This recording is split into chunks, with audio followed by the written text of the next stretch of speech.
All right, guys. So let's kind of get into your guys' working relationship. Nick, you softy. You can't. So you guys kind of talk about. We maybe covered this a little bit in the past. I think we covered it a little bit on the Darkest Edge. Like, if we could kind of go into a little bit more how you guys started working together. So it was a beautiful day. The sun had come up.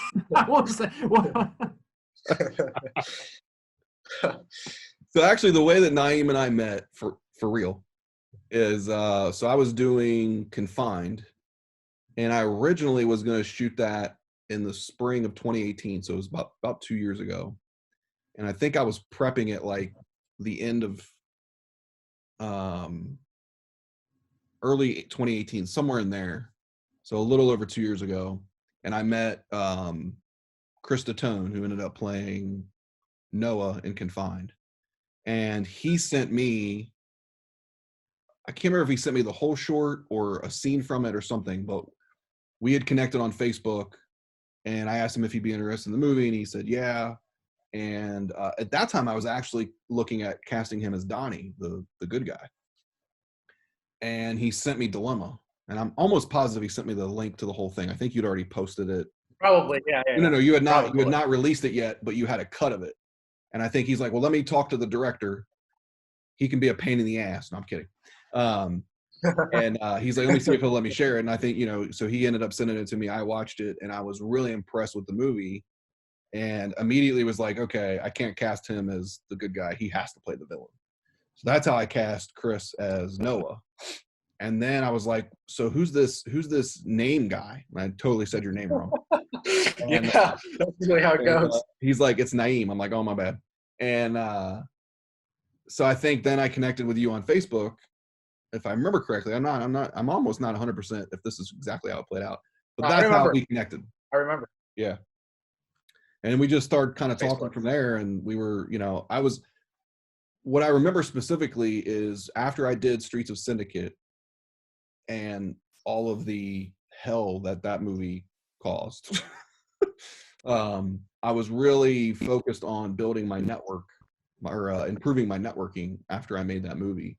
So that's what kind of led to that. And we ended up postponing Confined for a year because I ended up having to go back and reshooting a big chunk of Streets of Syndicate that spring. So I ended up postponing Confined until 2019. And then I went and did the reshoots on Syndicate, which is the first time I've ever fully reshot anything on a movie. That'll come on another episode of the podcast. But that's how we connected, and it just kind of built from there. Is that how you remember it, Naeem? Yes! We met at Newport on the Levee. Yeah. Yeah. It's not there anymore. It's not there anymore. That's right. I know. Because we were just kind of touching base, like, how can we help each other and network, and I forgot about that. Different films we want to make. That's styles, right. Stuff like that. It just started building from there. So then because at that point you were really focused on getting Dilemma done. That was your main thing. You were doing some other little shorts, but that was your big one, right? Yeah, Dilemma. Dilemma. That one took you. I sat on it, for forever. I really wish I released a more 30-minute version with some more scenes in it, because I think it would have been better. But I cut it down to like 20 minutes, and I was like, and I sat on it. I over-edited it. It was like my film school. I learned a lot from that. But well, look how much more efficient you were once you went to Darkest Edge. Yeah. I mean, Darkest Edge came together. Like, Joe was getting impatient, and I'm like, Joe, this is really fast. Like, trust me. I spent 3 years making Devil's Point. I spent 2 years making Streets of Syndicate.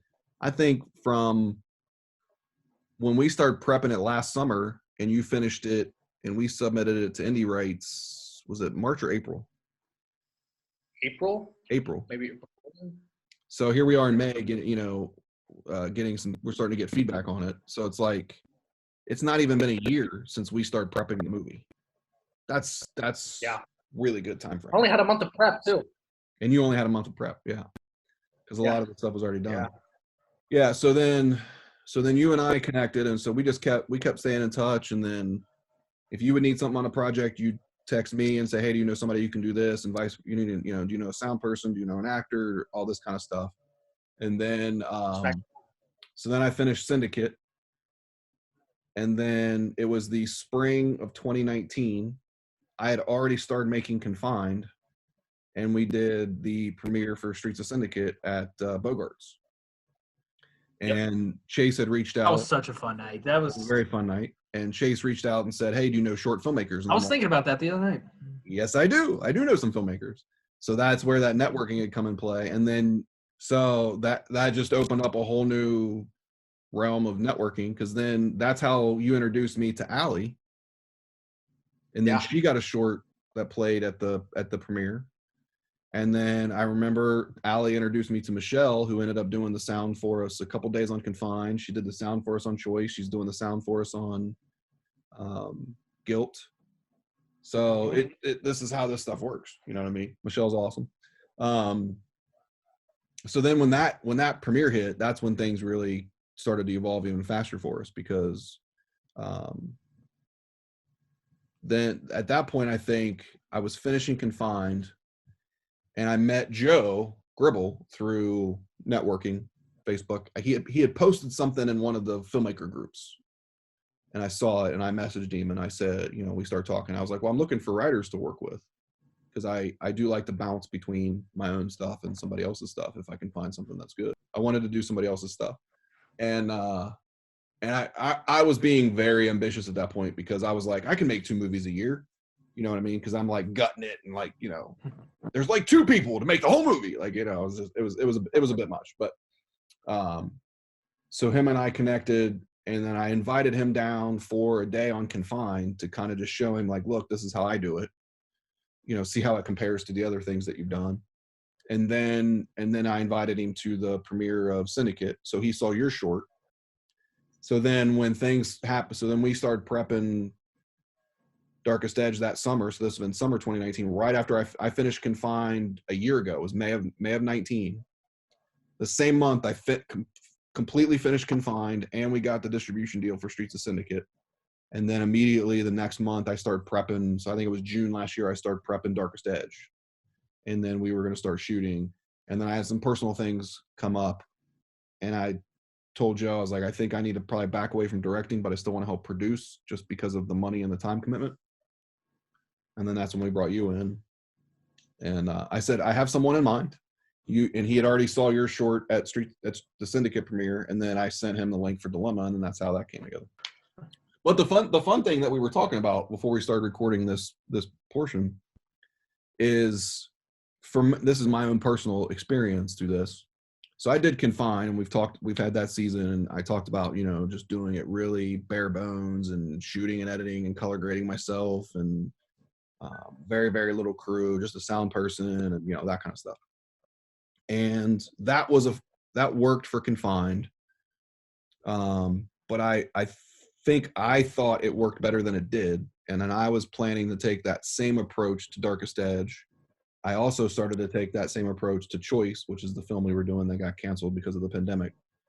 And what I have learned since then, from personally, and this is just where you're constantly learning. It doesn't matter how long you've been doing it, you're constantly learning stuff. But you came into Darkest Edge, and you brought Ben Rigney in to DP. And I came to set several days and just watched what you guys were doing. And I was just like, wow, this looks really good.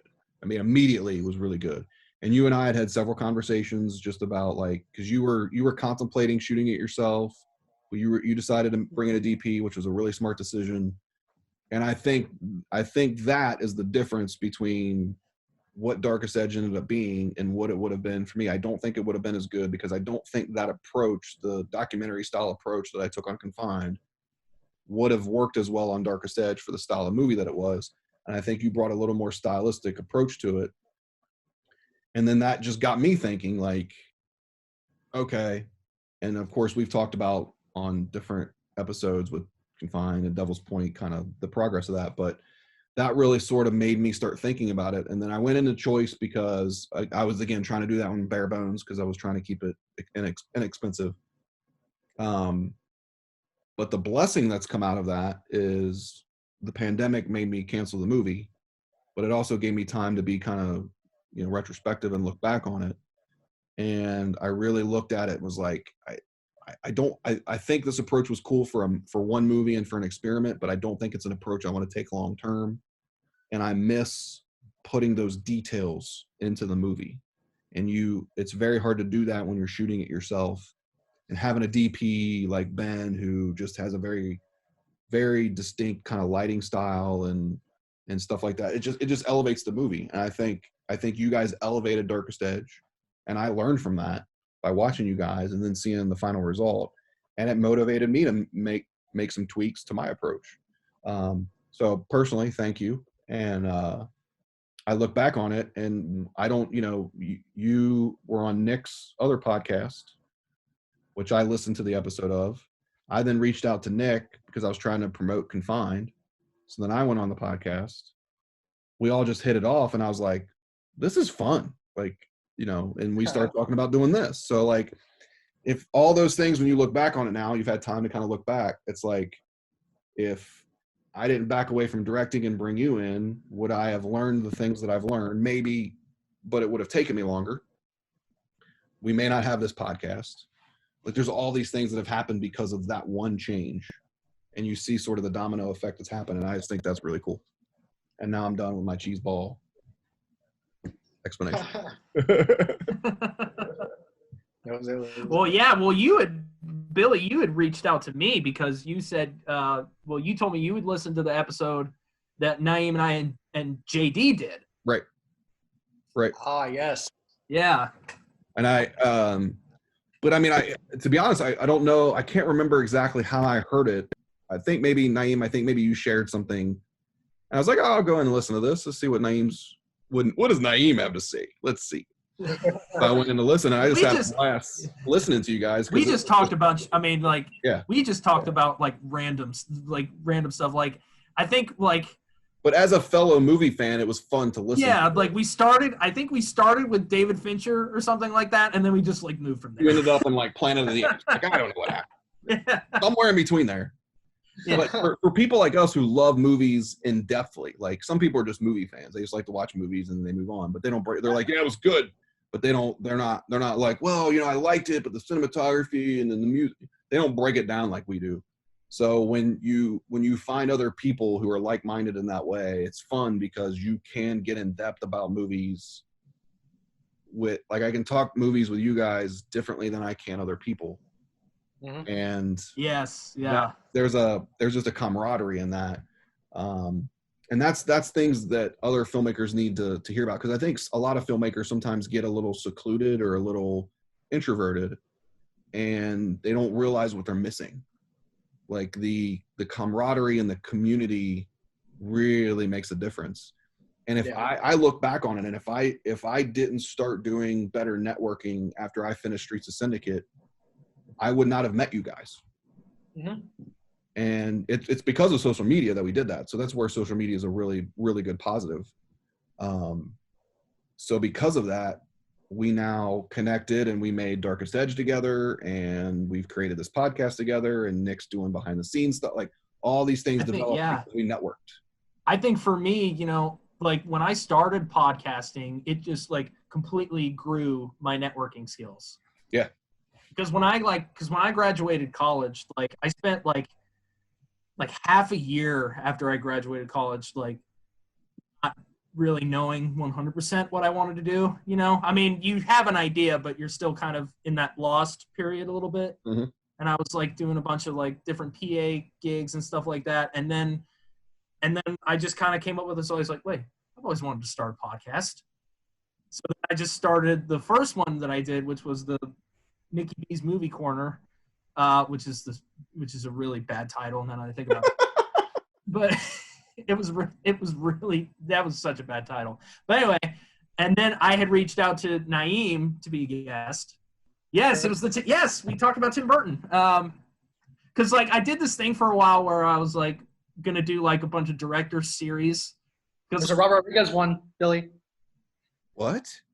There's a Robert Rodriguez retrospective that Nikki Yeah, I did do a Robert Rodriguez retrospective. I did not know this. How have you hid this from me all this time? It should be still up there, but it's up there. It's up there. Yeah, but I tried to like, you know, like say if a director had a movie coming out that week, I would do a retrospective about them. Oh, okay. So Tim Burton, he had something coming out. I wasn't. Or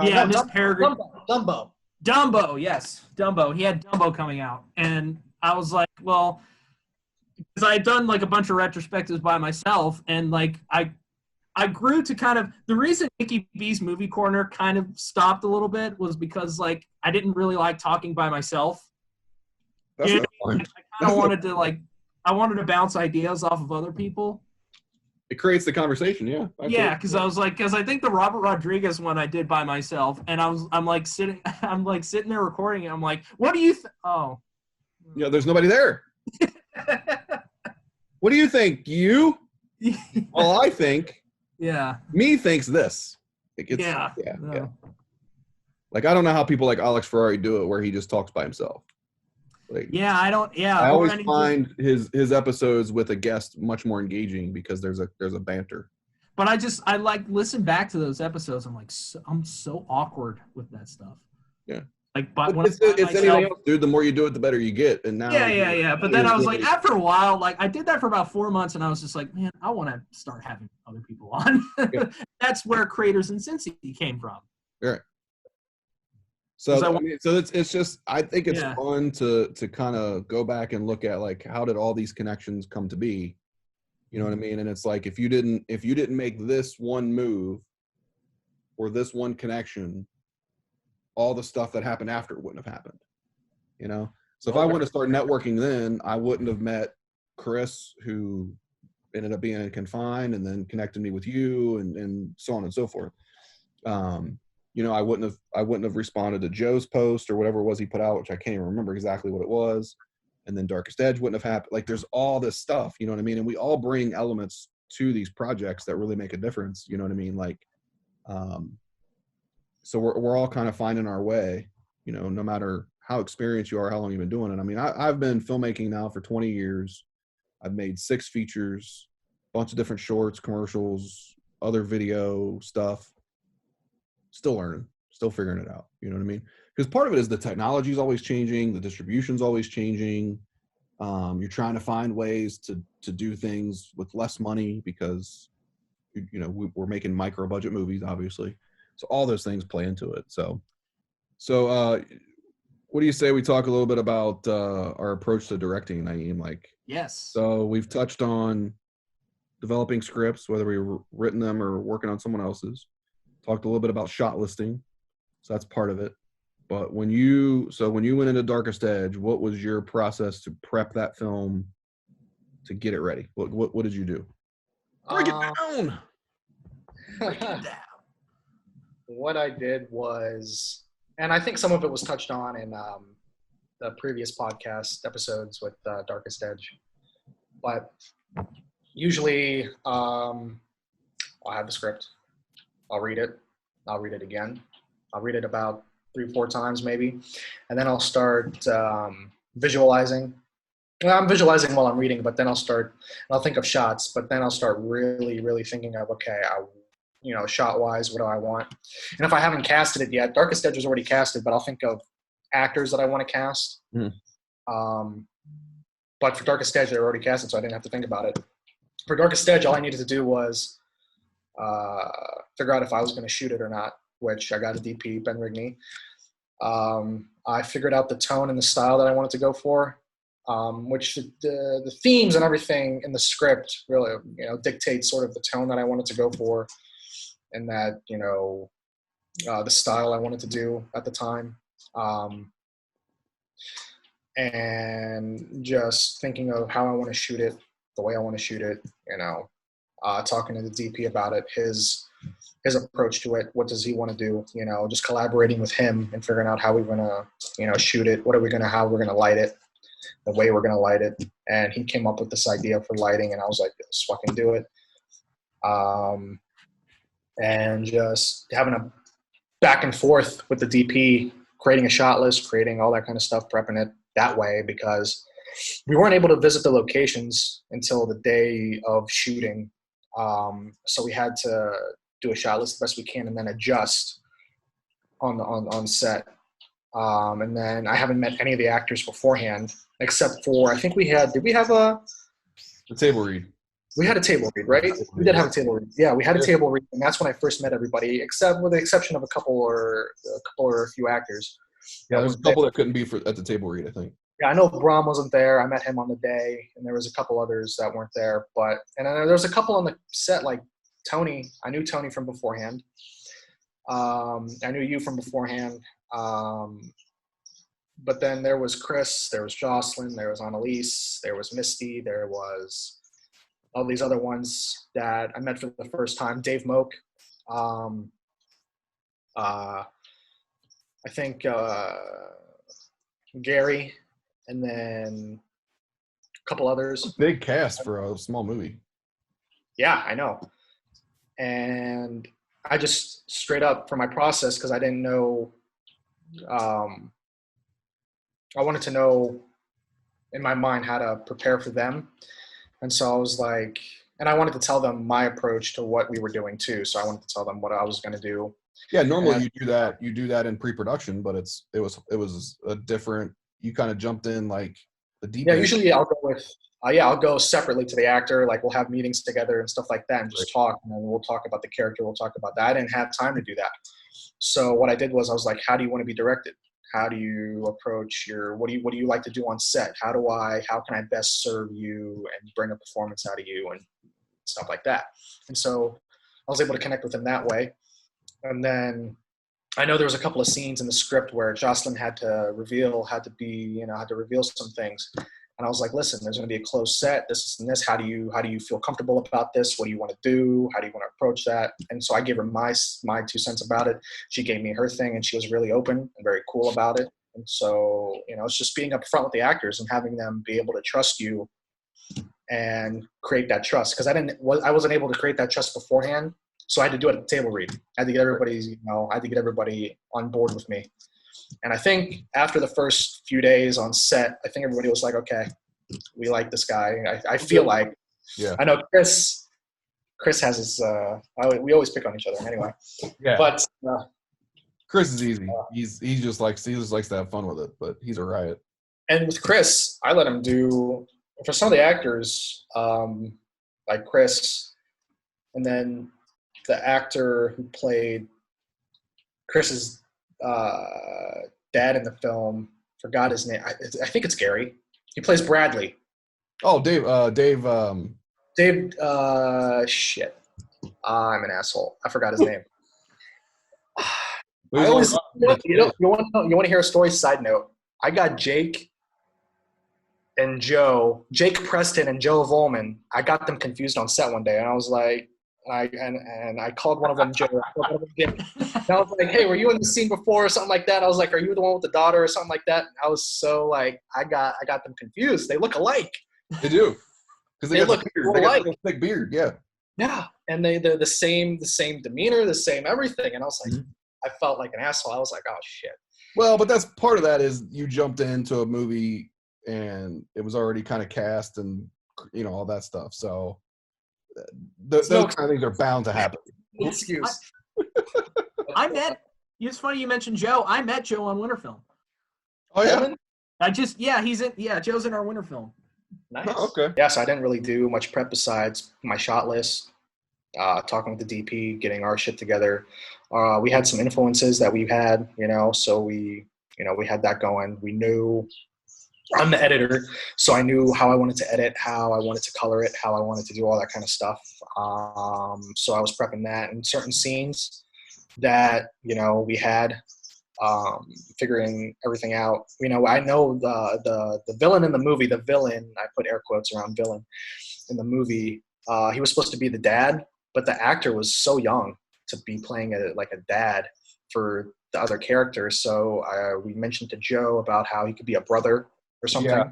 And so that prompted to add a line about, we discovered he's a brother or uncle or something, and that later for another scene we had to keep up that continuity.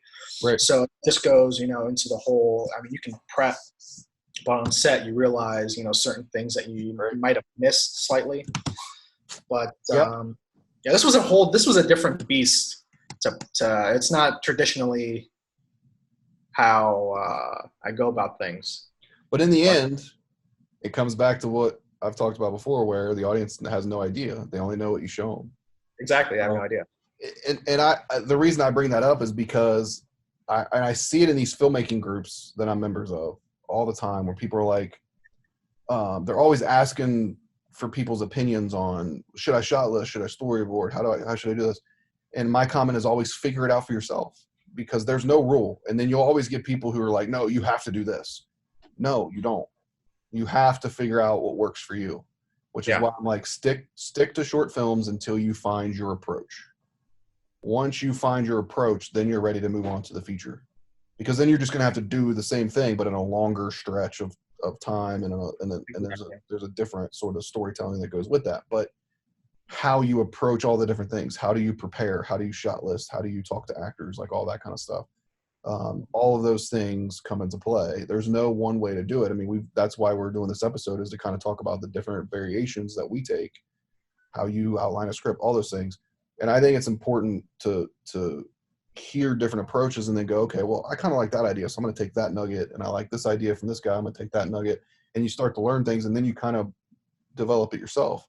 And that's what I did, because when I first started, the first thing was shot list. So I shot listed, but my shot lists were crap because I didn't really know how to shot list. Mm-hmm. Then I'd go shoot, and I'd be like, oh, I don't really need to shoot all of that for that shot. So my next shot list is when I started learning how to, I'm going to shoot this shot only for this portion of the scene. So that was something I learned just from doing it, and then that also allowed me to communicate that to the actors, you know what I mean? And then I knew from acting that I wasn't afraid to talk to actors, because I started out as an actor. And very early on, I started doing what I called character meetings, and where I would meet with the actor and I tell them, look, I don't want to micromanage you. I don't want to tell you how to say lines. I'm not going to do line readings. That's not my thing. What is your process? And I would just ask them questions like, what's your process? How do you like to prepare as an actor? How do you like to work on your character? All those kind of things. And it always came back to, we just like talking about the character. So over time, I just realized, like, that's all they really need. They just need to talk about it. So they would go, what's your take on the character? And then I would tell them, my thoughts. And then I would say, well, what's your take? And then we would sort of merge those two things together to get on the same page about the character. And then once that happens, then I would say, okay, now take that and run with it. Go do your prep. And then I would just trust them to do their job. Yep. And that's how I work with actors primarily, because I'll tell them, like, once we get on set, the actors that I bring back that I've already worked with, there's already a shorthand. They kind of already know how I work. I kind of already know how they work. So it's a much quicker process. Mm-hmm. But like, we're getting ready to do Guilt, and I brought on a lot of new actors that I haven't worked with before. So we've had to do phone calls rather than in-person meetings because of the current situation. But I've said the same things, like, when we'll meet, we'll go over the character in depth. And then when we get on set, I pretty much let you go. Like, I'm not going to tell you every little thing. Like, that's micromanaging, and I hate that. So my thing is, like, when I give you feedback, it's mostly going to be tweaks. Hey, can you pause before this line? Can you tweak the way let's approach it this way? Like, it's really small stuff. To interrupt you there for a second, Billy, on set I found for Darkest Edge, I don't know if you've had this, but the actors, when I gave feedback, I was, and since we're on a small crew, like 5 people on set at a time, and these guys, like, Carrie and Ben, they do their job, and they don't really they do their job, and that's all they do. They let the director and the actors do their thing. And now Ben will have a suggestion, but other than that, like I always give feedback, and then I'll always be like, okay, if there's a take that happens, I'll be like, guys, I'll straight up say that was shit. And they know, because we know each other, that, and then they know that it was shit too. It's just me saying it out loud. And I can say that. I'm not going to say it in a group of like a huge crowd. Right, I'll go right. I'll go up to them personally. Like Yep. when we on Darkest Edge, we had more than 10 people, maybe, like with the casting, whatever. I'd go up to them personally and be like, hey, that wasn't really good. Can you do something else? Can you do this and that? So I'm not like, whatever in front of everybody. But when I did that, when I gave them feedback, they were like, wow, we've never had a filmmaker or director, give us feedback like that, very, whatever. They always be like, okay, that was good, let's move on, or let's do that again. Like, don't leave it. Don't leave it. If somebody's not happy, don't leave it. Yep. Exactly. And the actor would be like, that's it. That was it. Isn't there anything else and everything kind of stuff. Right. So they were kind of lost with that. And so Chris told me and Jocelyn were telling me that, yeah, you're one of the directors that, they tell us how it is, and we want that. We want you to tell us if we're not doing anything. Actors want information. They want to know that they're giving. They want to do what the director wants them to do. So what I found is I want to find a balance of, I want to lead them in the right direction, but let them find their way. That's kind of the way I put it. So I feel like so the first step for me in that obviously is when they read the script, I make sure, do you like the character and do you like the story? I need you to do both. Because if you don't, if you're like, well, I really like the character, the story's not really my thing. Like I had an actor who I'm friends with who's been in a couple projects. I sent him Guilt. I kind of had a feeling of what he was going to say because I know he's not a big horror movie fan. But because it's not like a full-blown, like it's not a slasher movie, it's not gory, it's, it's supernatural thriller, it's creepy, I thought it's more dramatic, he might be interested. He read it, he's like, I like your story, just not my kind of movie. I'm like, that's cool, man. Appreciate the honesty. And I moved on. And that's what I need, because if you're not in for the story as well as the character, that's gonna come up when you're making the movie. That's the first thing I knock out. And then when I'm talking to him about the character and we're getting in depth there, I just let it flow, like be a conversation. But it's also the reason why I asked that question, how do you like to be directed? How much feedback do you need? And that's really important because and especially when you're doing an emotional movie. Darkest Edge has some pretty emotional movie moments. Guilt that we're getting ready to do has really emotional moments. So I've asked the actors and I've told them, I'm like, are you one who likes to just get in there and do it? Do you need time to kind of go off on your own and sort of get into the moment? And it doesn't matter to me. I just want to know. And I'll even tell them, like, remind me on set if you need something, because I'm all over the place when I'm on set. You're bouncing around like crazy. And I'm like, Chris Robert was like that on Darkest Edge. He needed his time to go off. He had his headphones in. He'll go off, and then he'll come back. We'll do the scene like twice, and that's all he can do. He can only do it twice. Maybe 3 times if I need another angle. Maybe 3 times if I need another angle. Only giving you 3. That's it. But now because he goes to a place and he doesn't like to stay in that place too long. Yeah, I understand that. Yeah. It's like he's gonna give me what I want. Well, I've said it. I've said it many times. I'm like, what directors need to realize when they're talking about working with actors. Actors have the most vulnerable job in the movie making process because they have to put themselves out there physically and emotionally. And that's a really vulnerable thing to do, right? So no matter what genre you're working in, thriller, drama, comedy, doesn't matter, they still have to do that. So you have to create an atmosphere not only that makes them really comfortable so that they can get there, but also an atmosphere where they trust you, that you're going to let them do that. So I feel like the more I know about the individual actor and how they want to work, and that's why I'm honest with them. And I say stuff like, look, if we're on set and I forget to ask you, just tell me. You're never going to offend me.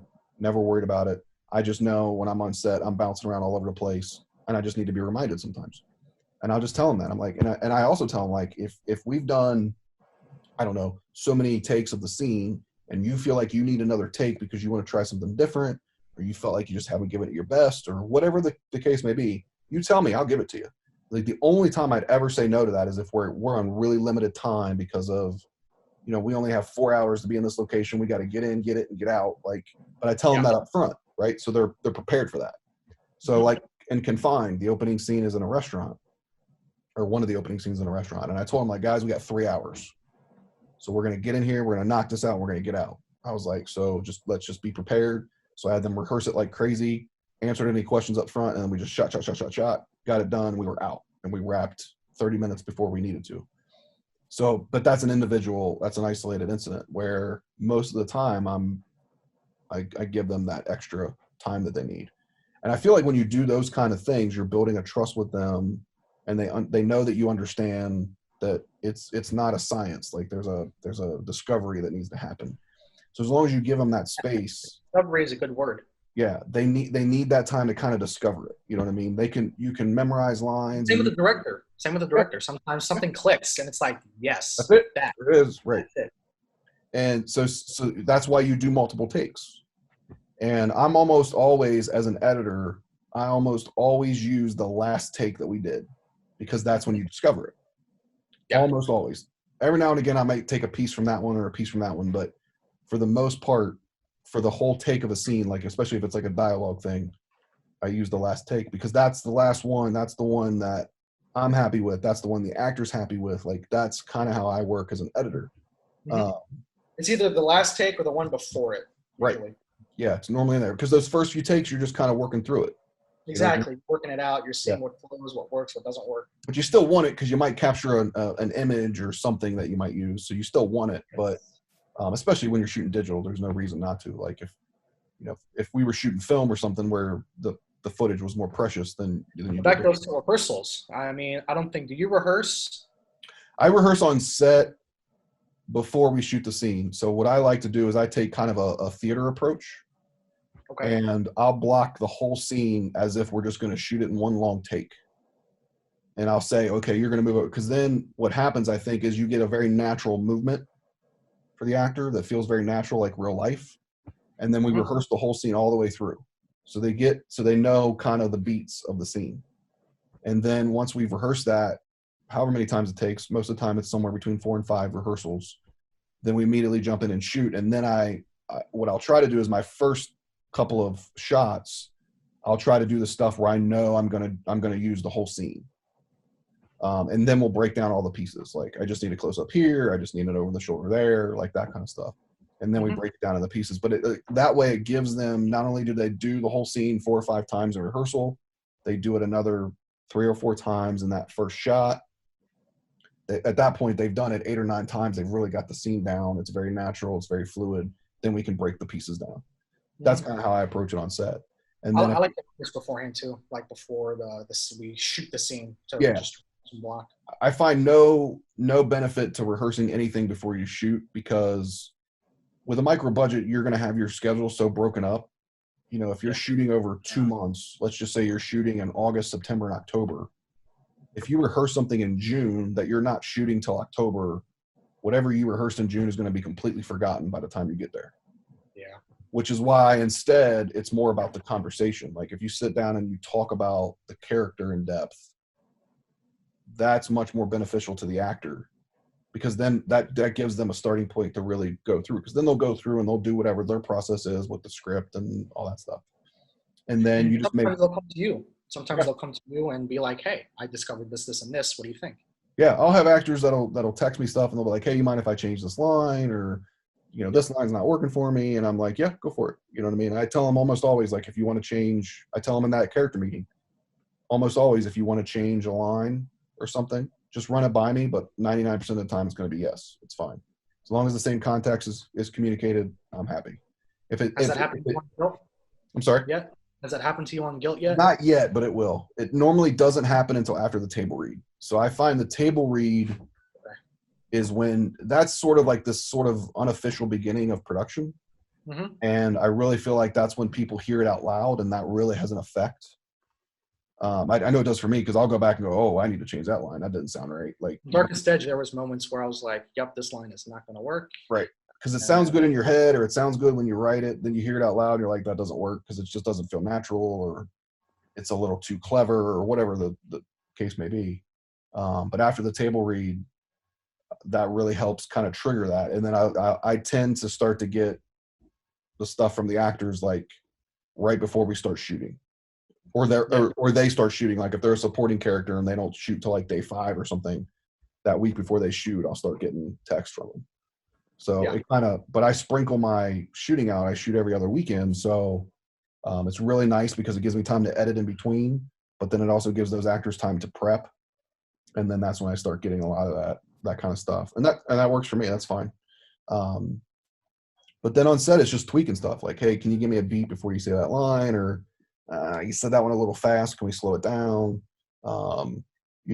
Very rarely do I have to really get into like the director mode. Like I always joke about those pictures you see of the directors and, and they're like, they've got their hands folded and they're pointing at things and it's really dramatic. And the actor's sitting next to them, looking at them like they're in this deep seated thought. And I'm like, that never happens to me because it's just not how it works. That's all the pictures I've uploaded on Darkest Edge. Yeah. Like we always take those pictures because they look good, right? And you're like, you want that stuff where you're like pointing and it's real serious and all that stuff. But like, it's funny you mentioned that because I remember listening to an interview with Eli Roth where he was talking about that, and he was like joking about like the different on-set pictures people take, on set, and like because they'll always, because you'll have the two director shots, you'll have like the claw, which is talking about like a very intense scene, and then you do the point when you're the hands, yeah, the framing of the hands, exactly, yeah, you're pointing at something. I don't know what you're pointing at. you need to say this over there. Like, what are you pointing at? Like, that's I don't know what it is. That's what Eli Roth talks about. The point. The point and the claw. That's awesome. Yeah, the point happens more with the DP. I find that more with the DP. Like you're like, it needs to be there. Like I do find myself doing that a lot more with the DP. When I'm talking with the actors, it's more my thing is like I want to guide them. I want the actors to find it themselves. So I tend to ask leading questions and then, I'll say something like, well, if you just woke up from a nightmare, what would be your reaction? Yeah. And then I let them explain it to me. And then I'll say, let's go with that. But then they figured it out themselves and they're pulling it from a personal experience. And then it becomes a more real process. And that was my approach as an actor. I always tried to relate to it personally and where I always struggled as an actor was if I hadn't experienced it or couldn't imagine it, how I would react, then I struggled. And I learned a really interesting lesson. So I was in preparation. I went out to LA. This would have been January 97. So I'm going way back, guys. Oh, wow. I was 19. I was going to the IMTA convention. It's called the International Model and Talent Association, right? Wow. And I got to work with a woman named Claire Sinnett. She was the casting director on Bill and Ted's Excellent Adventure. Wow. He is the one who discovered Keanu Reeves and cast him in that movie. Wow. And the agency that I was working with at the time that cast me or that chose me to go to the IMTA thing. So the IMTA, what it was basically is you go out there for 2 weeks. You ever seen the movie Nick of Time with Johnny Depp? Yeah. Yes. That's the hotel we stayed in. So we stayed in that hotel. That's a deep cut for Johnny Depp. Oh yeah, going way back. So the movie that was shot in is the hotel that this all went in. So we stayed at that hotel. You're in this hotel for like 2 weeks, and you basically performed like commercials, monologues, dramatic scenes, comedy scenes, whatever it is that you wanted to do.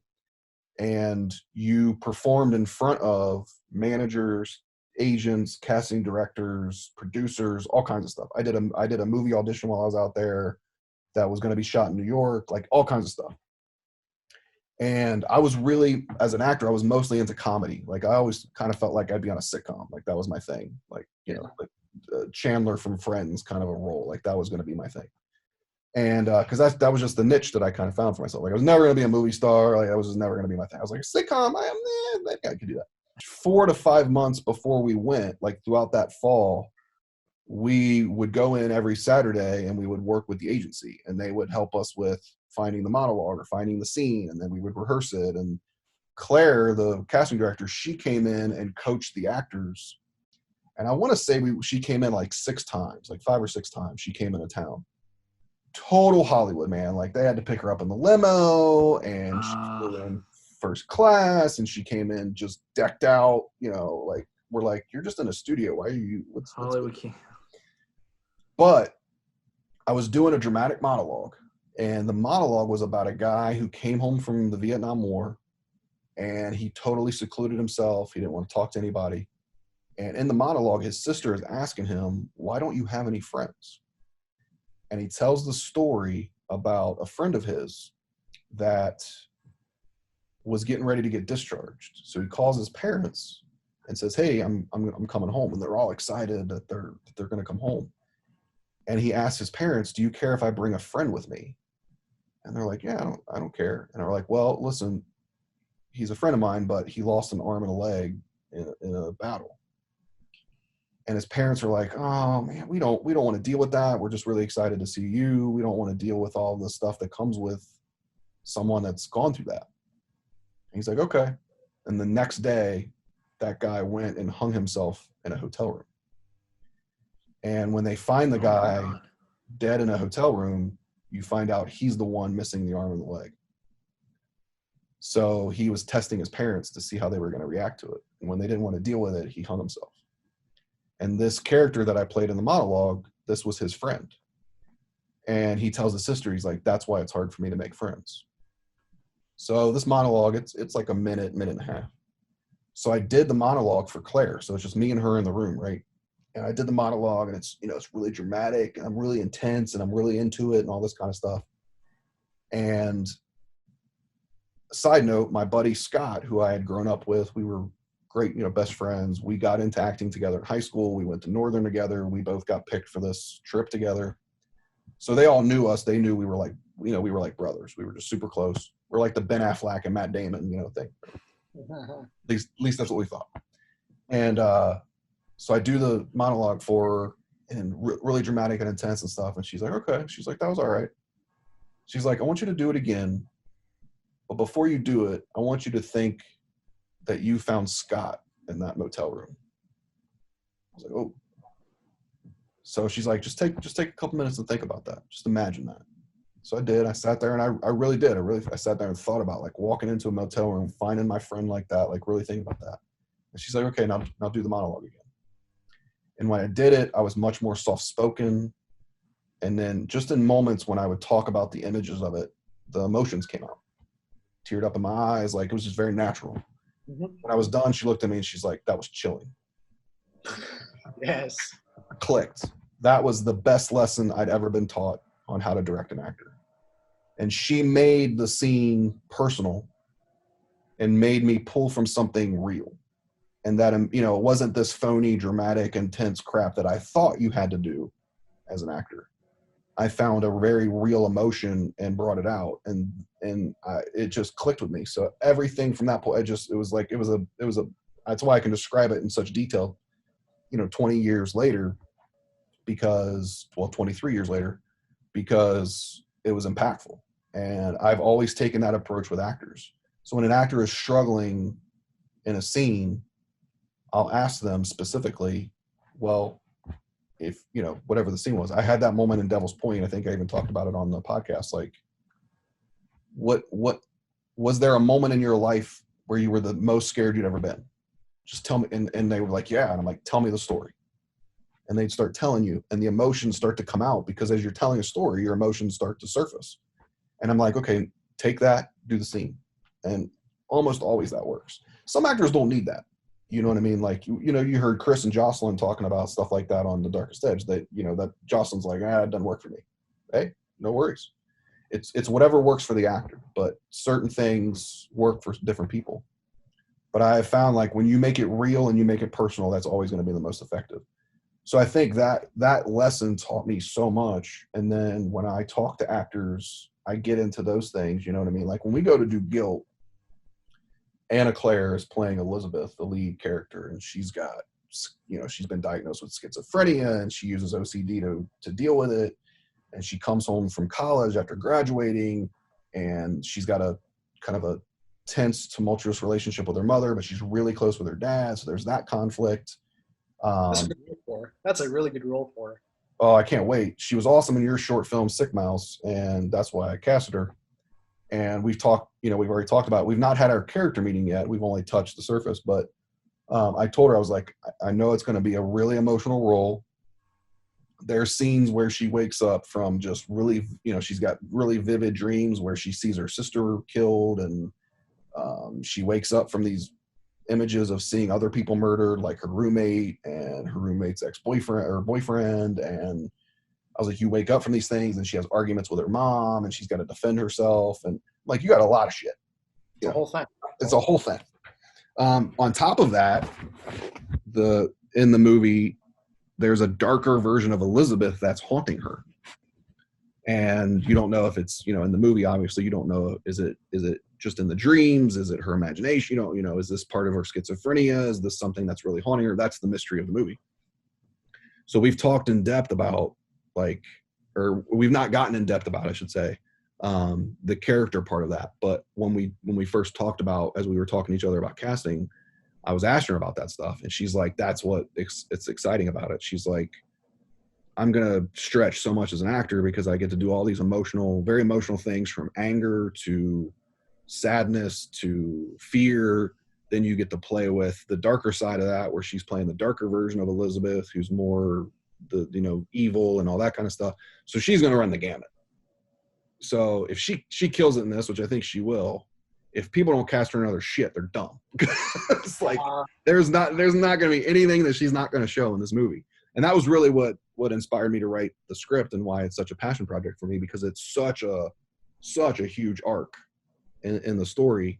And we're talking about a supernatural thriller. Yeah. So that's a huge part of my prep, as far as it goes. So anyway, sorry to get into a long-winded story, but I just thought that was really an interesting thing to share as far as like how I approach actors and prep and all that stuff. I learned more from Claire in preparation for the IMTA thing than I did from anybody. Still to this day, I reached out to her a couple of years ago and just kind of said hi and see where she was, because I had lost touch with her. And so I learned more from her in that. And then when we went to IMTA, you would go up and you would do these auditions or performances, and you would have, like, there was a director from trying to think of the TV show. It was a crime show that was on TV, and he was there. He did a lot of TV directing, and he was working with the actors. And this actor got up there and he did this really flamboyant, over the top performance. And he's like pulling his hair and he's like flopping around on the floor. And we're all kind of sitting there like waiting for our turn to go up. So you're kind of in this line. And I'm watching it going, what the fuck is this guy doing? Like, this is way over the top. And the person from his agency coached him to do all this stuff, right? So you can even see the reaction, the director from the TV show, you could just see his reaction on his face, like, what is this? So when he gets done, he's like, we got to change this. Like, and he's doing this in front of everybody. So I thought that was a little much, but, I mean, he didn't have a choice in the matter. That's how the place was set up. But he basically said, he's like, I don't know what all this pulling the hair and flopping around, I don't know what all that is. So then the main guy from his agency that kind of coached him to do this interjects. And he's like, well, when is it okay to do that? And he's like, have you ever seen anybody react that way to that situation? Like, do they cry? Maybe they fall to their knees if they just found out someone they love died. Like, but do they flop around on the floor and pull their hair out? He's like, no, that's not natural. He's like, it's only okay to do that if it's natural. That did not look natural. That looked forced. So he took him back and he's like, let's talk about it. Like, take me through, like, how would you react to this? What caused this situation? Like, he started going in depth about it. I'm just sitting there watching it, like, draw on the floor, like, this makes so much sense, like, and that experience, it was very similar to the Claire thing. And it's like, that's what you got to get to. So as a filmmaker, don't worry about how they say this particular line or if they say each little word, because your words aren't that precious. They really aren't. What's precious is what's on the screen. And even then, you shouldn't make it precious. You should make it about that discovery that we've talked about. And you got to give your actors the information they need, but don't overwhelm them with it. Just give them what they need. Just talk about the character. Talk about the character like they're a real person. And I think if you do that, you're going to get on the same page with the actor, get their perspective, give your perspective. You're on the same page, and then trust them to do their job. Because if you don't trust them to do their job, then why did you cast them in the first place? Yeah. That's my thing. If you weren't going to trust them to do it, then you should have picked somebody different. Yeah. If you're going to micromanage them, you're never going to get good results that way. And Even actors, with me, even with me on Darkest Edge, I didn't even cast them, but I didn't micromanage them. I let them do their thing because I had to trust them to do their job, and I trusted Billy, who casted them, to cast people that know what they're doing. right. And Joe did a lot of it. Like, he's the one who found Miss Rowley, Jocelyn, Annalise, Dave Moak. Those were all people Joe brought to me, and he's like, hey, what do you think of them? And he would send me either something they'd been in or their acting reel or something. I remember Chris's reel specifically. There was a shot where he's like laying on a couch talking to a psychiatrist, and there's like, it's black and white, and it's this overhead shot over top of him. And in that moment, I saw Mark, and I'm like, oh, there it is. And it was like, and that's the other thing too. Like, when you're casting and you're preparing, how you audition is really, really important. And there's a lot of different ways to do it, but you have to find out. This is where auditioning sucks, right? For the actor and for the director. Yeah. Because as a director, you're looking at, when you do a traditional in-person audition and they come in and they read the scene, what do you need to discover? So you need to discover, are they a good actor? That's number one. But that's not it. What kind of attitude do they have? Are they easy to get along with? Do they come in prepared? Do they have the lines memorized, or are they just winging it, right? Do they show up on time for your audition? If they don't show up on time for the audition, what's the chances they're going to show up on time when they're shooting, right? These are all little things you need to find out in a very short period of time. So what I do is, in respect to their time, when I'm scheduling auditions, when I set up auditions, I schedule everybody. And I say, hey, you're going to come in at 10:15 and you're going to read with this other actor. And I try to schedule them with another actor if possible, because they tend to do better when they read with another actor rather than reading with one of us across the table. I mean, if you have to, right? And I tell every actor, I send them whatever sides they're going to read. I send that to them early. I ask them if they can memorize it. If they can't, that's okay. But that's a test, right? I'm testing them to see if they'll actually put in the work. And then when I tell them, when they come in, I'm not going to give you any direction for your first take. I want to see what you came up with on your own. And I tell them, don't worry about if it fits the movie. You've not read the script, so you have no idea. That's okay. Don't worry about any of that stuff. Don't worry about stuff you can't control. Just focus on those 2 pages. Create your own backstory, your own what happens before, what happens after. You come up with all that on your own, that first take. And then I just let them go. Because I want to see, because then I also get to see their creativity. If they come in and they're just very bland and they have no creativity, well, then they're probably not going to bring a lot of creativeness to the role, right? Mm-hmm. And then on the flip side of that, once they do that first take, I'll give them a direction that takes them in a totally opposite way. Whatever they did, I'll do the opposite. And I want to see how good they are at taking direction and changing it on the spot. And then that tells me, how good are they at taking direction? So now I've found, and then when they first come in, I keep it real casual. I'm like, hey guys, how's it going? Tell me, what got you in the acting? Who inspired you? Like, I get them talking. And first of all, I'm learning about them. Like, what's their inspired, what inspires them? Why are they doing this? So I'm getting to know them a little bit, but then I'm also letting them kind of talk and get the nerves out. And then I typically do 2 to 3 takes of a scene. So in a very short period of time, I've been able to find out, do they show up on time? Do they have the lines memorized? Do they have a creative approach to the scene? And I find out all that out in the first 5 minutes they walk in the door. Then I find out, how am I going to get along with them, because I sat there and chatted with them for a couple minutes. So in the first 5 minutes, I found out those 4 things already. Then they do their first take, and I found out what kind of creativeness do they bring to the role. Did they memorize the lines? Did they do the prep work? I find all that out in the first take. Then I do a second take and I give them that opposite direction, and I see how well they take direction. So after 2 takes, I've been able to answer all of those questions about this actor. So it's very efficient and very quick, because you have 15 minutes, right? I schedule them 15 minutes, they're out. And I'm constantly making notes about every actor. Did I like them? How was their read? Did they prepare? Were they on time? Like, I make notes about all that stuff. And I also record it. And then when I go back and I watch all this stuff, anybody who wasn't creative, wasn't on time, didn't memorize lines, was really bland, they're out. Yeah. And I take this big list, like when we did Streets of Syndicate and Devil's Point, I had somewhere between 100 and 120 auditions for those 2 movies. And so that's a lot of people to go through, right? In a bigger movie, it's more like 500 to 700, you know what I mean? But I would take the same approach then, because in big movies, a lot of the times the casting director does that, and they're like, "Well, just come in and read." But the problem I have with that as a director is I would tell them this: you're not answering my questions that I need answered. Mhm. So I would run the audition, and that's how I would do it, because you can do it in a very quick, efficient amount of time. I mean, I knock out 60 auditions in one day. Yeah. You know what I mean? So you do 2 days of that, there's 120 auditions. So we knock it out in one weekend, you know. And then what I do from there when I'm casting people is I'll send them the script and I'll say, "Hey, really liked your audition. I'm interested in you for the role. I'm not offering you the role. I'm just interested. I want you to read the script. I want you to watch a couple of my old projects so you can see my directing style and get back to me. You got a week. I need an answer within a week." Right? That's more than enough time to read a script and watch a movie or two, right? Or a trailer or something. And then when they get back to me, if they like the character, they like the script, they like my past work, I'm like, "Cool, let's set up a time to meet." So then we meet. And then in that meeting, I ask them a lot of questions like, why did you like the character? Why did you like the script? What did you like about my past work? I get answers to that questions, because if I ask those questions and I get them to explain it to me, if they're like, "Oh, I just thought it was good,"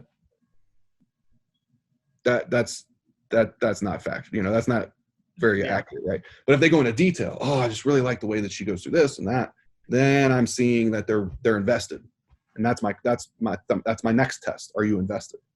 But I want them to know.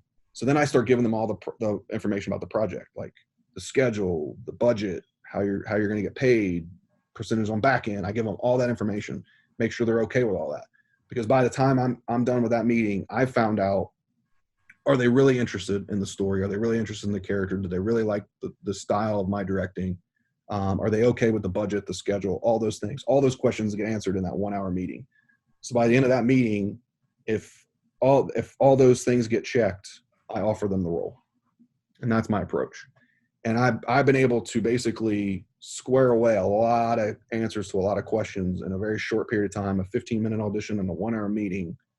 I'm answering all of those questions, because what you don't want to happen once you get on set is you find out once you're on set and you're already into shooting, this actor really isn't invested. They really don't like the character. They're only doing it for the opportunity and for the credit on their resume. They got a bad attitude. They don't show up on time. They don't come in prepared. You can't find out all those things unless you answer those questions up front. And since I started that approach, I have had far less issues with actors than I did early on in the movies that I directed.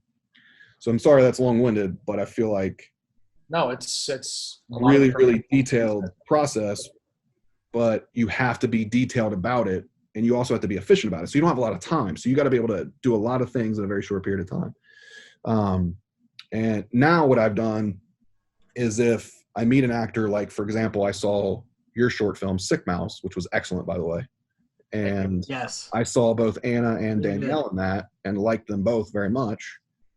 And I messaged you and I asked you about them, and you gave me, your feedback, and you said they're both, really talented, really good to work with, great attitudes. So you then helped me answer a lot of all those questions that I don't have to then answer, because now we're networking, right? We're connecting to networking. I also don't need to bring them in for an audition, because I just saw them give a performance in your short film. There you go. That is my preferred way to cast, because now not only am I getting information about them from a trusted source like you, I've also seen them perform, so I know exactly what they're capable of. So all those questions are now answered. So that's my preferred way to cast if I can. And I've been able to do most of Guilt that way. There were about 4 roles that I couldn't. So then I put out an audition posting, and since we can't audition in person, I asked people, do you have an acting reel? Do you have clips from past work that you can send me? And if they did, they'd send it to me. And if they didn't, then I would send them the script, and I'd say, hey, can you do scene whatever with someone, and that could be your audition. And I did it that way. So I made variations to it, but I've done it so many times now that I kind of know how to vary it if I need to. But those things are all huge to casting the right people, because that's the biggest thing. Is like, I'm not going to come in and be this crazy good director that just pulls this performance out of their actors. The reason that I get good performances is because, number one, I do all that prep work up front and casting the right people. Then I have a really clear conversation with them about the character up front, and then I give them the freedom to do what they like to do as an actor to prepare that character. But I give them a really clear starting point because we're on the same page about who the character is. So by the time we get on set, all of this crap has been done. So all this stuff has created not only a trusting relationship with the actor, we're on the same page about who the character is, and they're prepared. So when we get on set, there's not a lot of the other stuff. There's not of the pointing and the frame, you know, there's not a lot of that stuff because we've done all that beforehand. So then when we're on set, it's really just, maybe it's a question about the scene or a question about a line or, hey, I want to change, can I change this line because I don't like the wording of it? It's really small stuff.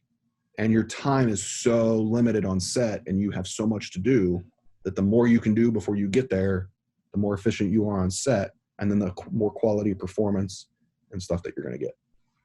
So that's my approach. That's how I do it. Works really well for me. I'm hoping by explaining all that in a long-winded monologue that that it might help somebody. It helps me. Hey, awesome. Because I've stolen everything you just said. What'd beforehand, I've stolen everything you just said. Even beforehand, I approach, like, when I make my short films, I'll talk to an actor. We'll just talk. Like, I'll meet up with them. We'll talk. If I can get along with you, if I know that you're serious about everything and all that kind of bullshit, and I know that I can pull a performance out of you. I know that you can trust me and I can trust you we can collaborate together and create something. Right. So that's what's important. And stuff still falls through the cracks. You're still going to have someone who puts on a really good front and you don't see it until you really get into the working relationship. And then it becomes about survival. Just get through it. Just get the best you can from them and get through it. And then those are the people that you don't bring back and work with again. And we've both been through that with certain actors that will go unnamed, but that's going to happen. It's inevitable. You're going to have a conflict with somebody because you're talking about a very creative, collaborative process, drastically different personalities with drastically different backgrounds. And there's going to be a form. You're also talking about wanting to create something that has a lot of conflict. It's inevitable that that's going to come out, but we try to keep our sets very organized and efficient so that we get done what we need to get done. We obviously want to be really good at it, but just like Nick has said when we were doing Choice, we have a ton of fun.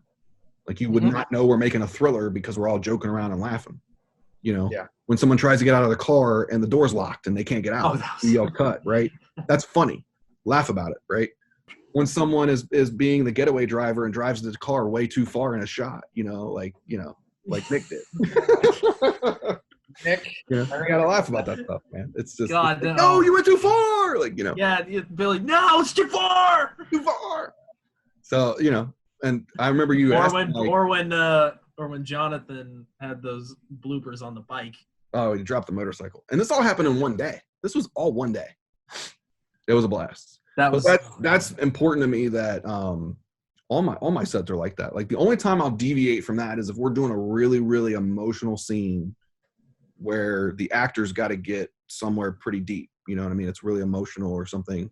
We'll chill out the joking and the goofing around and stuff, so that the set has the proper tone so that the actor can get what they're doing. But that's more isolated moments. For the most part, we keep it light and fun because we're making movies. It's supposed to be fun. Like, don't take it so serious that you lose the fun. Yeah, exactly. And you know what's funny? You mentioned that when I did drive the car up too far, I had in the scene I had Chris in the back seat. He was dubbing as the stuntman, the bad guy, the goon or whatever. Yeah, and at one point he actually did say to me, "Yeah, I think you went too far." Yeah, he was doubling as the guy that yanks Kennedy into the car. It was just funny. You think you went too far on that. You went too far. You went too far.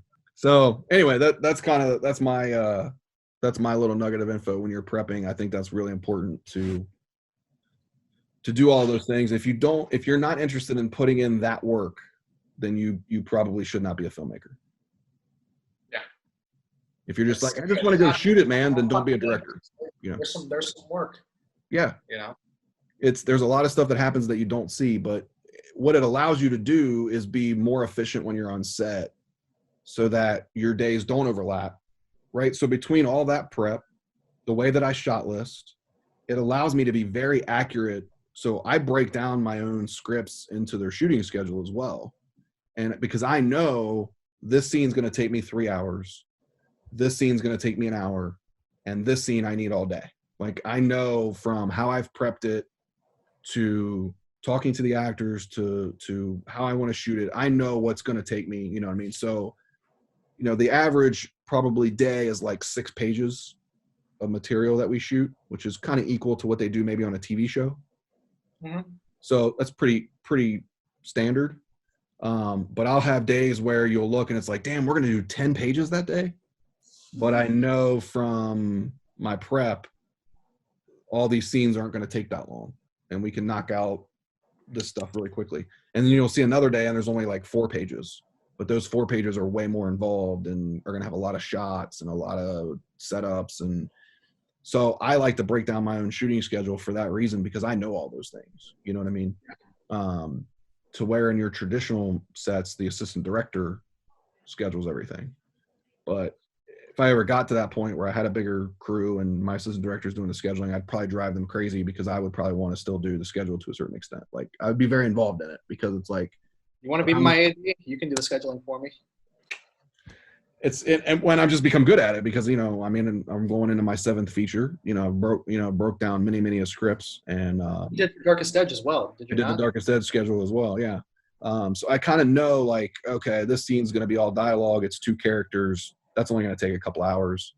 A scene like the one you guys did in the hospital where there's 5 characters and you're going to have to cover all those eye lines. You're going to have to get wide shots. All that stuff. That's going to take longer, right? So you need, you know, if a 2-person dialogue scene needs 2 hours, a 5-person dialogue scene needs 5 hours. You know, so you kind of know like how long those scenes are going to be needed. If you're doing action, like if you're doing a fight scene or a shootout or something, you need more time, because there's a ton more coverage for those kinds of scenes, which means there's a lot more takes. So when we would do, like when I was doing the choice schedule, when I knew we were going to do an action scene, you would look at the schedule and it's like 2 pages that day, but we're going to do like 30 setups because it's a fight scene and a shootout or something, right? So there's a lot of those little details that go into it. So depending on what you're doing. So like with Guilt, it's very dramatic. There's a lot of scenes where there's not even any dialogue. So it's all very atmosphere, you know, how we light it. That's up Ben's alley. Got a good DVD for that. He's going to crush it. He is going to crush it. I cannot wait. Make sure he doesn't do auto white balance, please. Make sure he sticks to the lighting thing here. Yeah. Well, luckily we're using my camera and I know the camera really well. So, I mean, this will be the 3rd feature. I always have to give him shit for it. I always have to give him shit every time. But I can't say much because, I mean, how many times have I been running camera and my shot went out of focus because I can't. Oh, that's happened to me all the time. Yeah, I can't pull focus to save my life. And then when I use autofocus, you know, just one little thing comes into the frame, it throws off the whole focus. Like, so, you know, so he's far better at that stuff than I am. But Ben's a whiz at lighting. He is, man. He is, yeah. So what we're trying to do with Guilt, because it is very heavy stylized, is we're doing a lot of location walkthroughs where we really scout the location. Like I know all the places that I'm shooting, so I already know kind of how I want to shoot them, but he hasn't seen them. So we have a pretty good, with the way that the schedules broke down, we have enough time that we should be able to walk through, if not all of them, most of them. And then the ones that we can't, I know the locations, because I wrote the movie to most of these places already, because there's like, it's really simple locations, like 5 houses, the woods, 2 different offices, and a cemetery. That's my locations, right? It's 9 locations, but really simple locations. So I know all the people whose houses I'm shooting in. Nick's family owns the land where we're shooting the woods. I know the 2 people whose offices I'm using, and then a cemetery is outside, so that's not, you don't need to walk through that, you know. And that's it. Yeah, cemeteries are cemetery. So I'm choosing the cemetery more for the scenic aspect, so that it has a, you know, an extra visual to it. But so we'll do as many interior location walkthroughs as possible, so we can talk about like how we want to light this location. And I tend to light the location, not necessarily the actor, which is a little different for Ben. So I am challenging him in that way. He likes to, well, I just want to get that sprinkle in her eye. I'm like, no.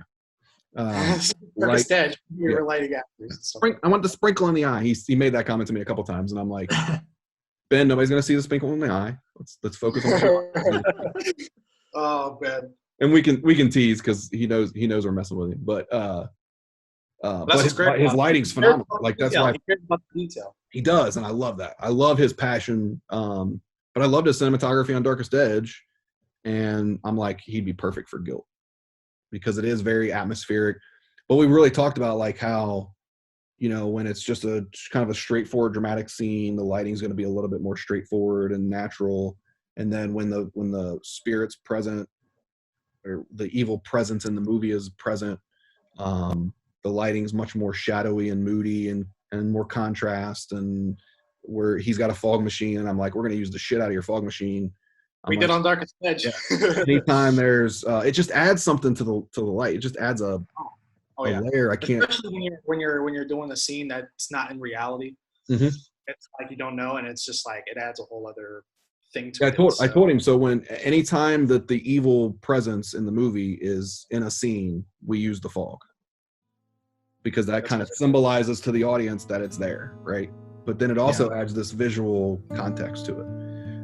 So when we're doing things with some color, that I'm talking to the actors about with wardrobe, and we'll do some sprinkles of color in certain areas, you know, stuff like that. But I'm really excited to see a cinematography. We have 3 distinct visual effect shots, which will be a challenge, but nothing that can't be done.